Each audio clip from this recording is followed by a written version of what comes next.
राधे, आज हम बात करेंगे अधिक मास की पूर्णिमा और उसके महत्व और उसके उपाय के बारे में।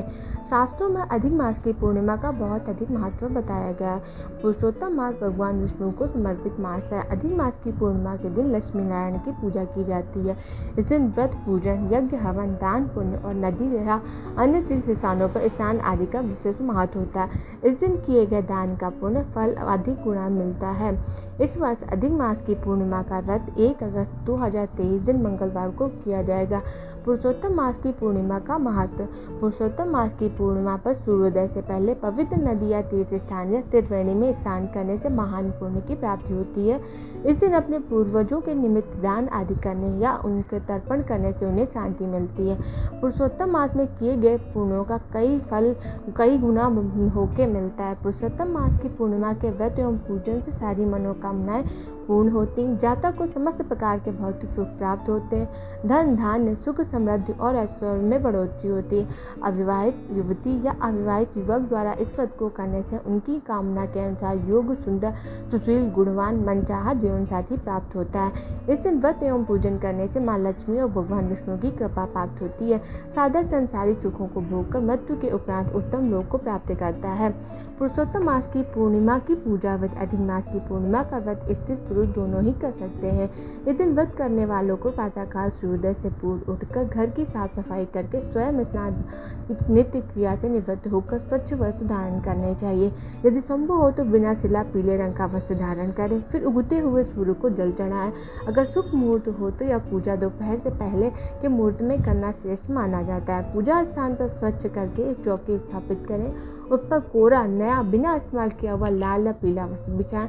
कपड़ा बिछाते समय इस बात का ध्यान रखें कि पीला वस्त्र चौकी के दाहिनी तरफ बिछाया हो और लाल वस्त्र चौकी के बाईं तरफ बिछाओ। स्वयं पूर्व की ओर मुख कर पूजा के स्थान पर रखी चौकी के सामने बैठ जाएं। फिर लाल कपड़े पर माँ लक्ष्मी की प्रतिमा या तस्वीर स्थापित करें और पीले वस्त्र पर भगवान विष्णु की प्रतिमा या तस्वीर स्थापित करें। यदि आपके पास दोनों ही अलग अलग प्रतिमा या तस्वीर ना हो तो दोनों की ही एक प्रतिमा या तस्वीर हो तो आप उसे दोनों कपड़ों के मध्य में स्थापित कर सकते हैं। फिर लक्ष्मी नारायण के समक्ष हाथ में पुष्प, अक्षत, सुपारी और जल लेकर व्रत का संकल्प करें और जो भी आपकी मनोकामना हो उसका विचार करके उसे पूरी करने के लिए ईश्वर से निवेदन करें। तत्पश्चात धूप दीप जलाकर भगवान विष्णु, माता लक्ष्मी की पूजा करें। भगवान के विष्णु की प्रतिमा का पंचामृत से अभिषेक करें और माता लक्ष्मी की प्रतिमा का दूध से अभिषेक करें। फिर रोली, अक्षत, चंदन, मौली से दोनों का पूजन करें। सुगंधित फूलों की माला चढ़ाएं। माता लक्ष्मी को कमल के फूल अति प्रिय हैं, इसलिए उन्हें कमल के फूल अर्पित करें और साथ ही उन्हें सुहाग की सामग्री भी अर्पित करें। फिर भगवान विष्णु को, माता लक्ष्मी को मिठाई का भोग लगाएं। पूजन के बाद लक्ष्मी नारायण की कथा कहें या सुने। कथा के बाद हरि स्तुति का पाठ करें। इसके बाद धूप दीप और कपूर से भगवान विष्णु और माता लक्ष्मी की आरती करें। पूजा के बाद गाय को और ब्राह्मण दंपति को भोजन कराएं और यथासंभव दक्षिणा देकर उन्हें प्रसन्न करें। स्वयं रात्रि को चंद्रमा को अर्घ्य देने के बाद ही भोजन करें। रात्रि को भजन कीर्तन का आयोजन करें। आप स्वयं पूजा नहीं कर सकते हो तो कुछ योग्य ब्राह्मण के द्वारा पूजा और हवन करवा सकते हो। पुरुषोत्तम मास की पूर्णिमा के व्रत के उद्यापन की विधि। इस व्रत के उद्यापन के लिए पूजन की विधि तो वही रहती है। पूजन के बाद हवन किया जाता है और ब्राह्मण दंपति को भोजन कराया जाता है। उन्हें वस्त्र, कंबल, फल और दान देकर संतुष्ट किया जाता है।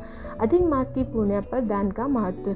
हिंदू धर्म ग्रंथों में पुरुषोत्तम मास की पूर्णिमा के दिन पवित्र नदी या तीर्थ स्थानों पर स्नान और दान का विशेष महत्व बताया गया है। ऐसा माना जाता है कि इस दिन किए हुए दान का पुण्य कई गुना बढ़ के मिलता है।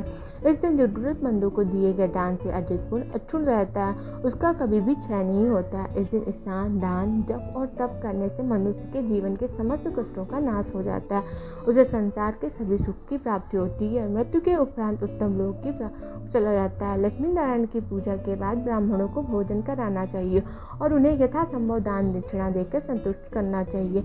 इस दिन निर्धन को दान करना भी विशेष पुण्यदायक माना गया है। ऐसी मान्यता है कि इस दिन ब्राह्मण को दान देने से जातक को मरणोपरांत ब्रह्मलोक की प्राप्ति होती है।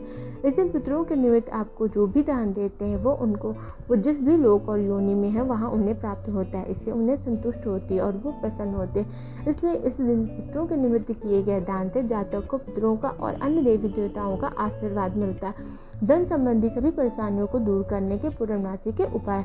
ऐसी मान्यता है कि पूर्णमासी एकादशी और गुरुवार के दिन भगवान विष्णु की उपासना करने से बहुत शुभ फल प्राप्त होते हैं। धन की इच्छा रखने वाले मनुष्यों को भगवान विष्णु के इस मंत्र का 108 बार जप हर पूर्णमासी एकादशी और गुरुवार के दिन करना चाहिए। ऐसा करने से उसकी धन संबंधी समस्याओं का नाश होता है और उसे कभी धन की कमी नहीं रहती है। मंत्र है ओम पुरीदा भूरि देहिनो माँ ब्रह्मम भूर्यावर भूरि दिशति ओम भूरिदा त्यसि सुत्रु पुरुता सुरव्रत हन आ नो भजस्व राधासी। लक्ष्मी नारायण की पूजा करने से आपको बहुत ही सुख शांति मिलती है। लक्ष्मी नारायण की कहानी भी कही जाती है।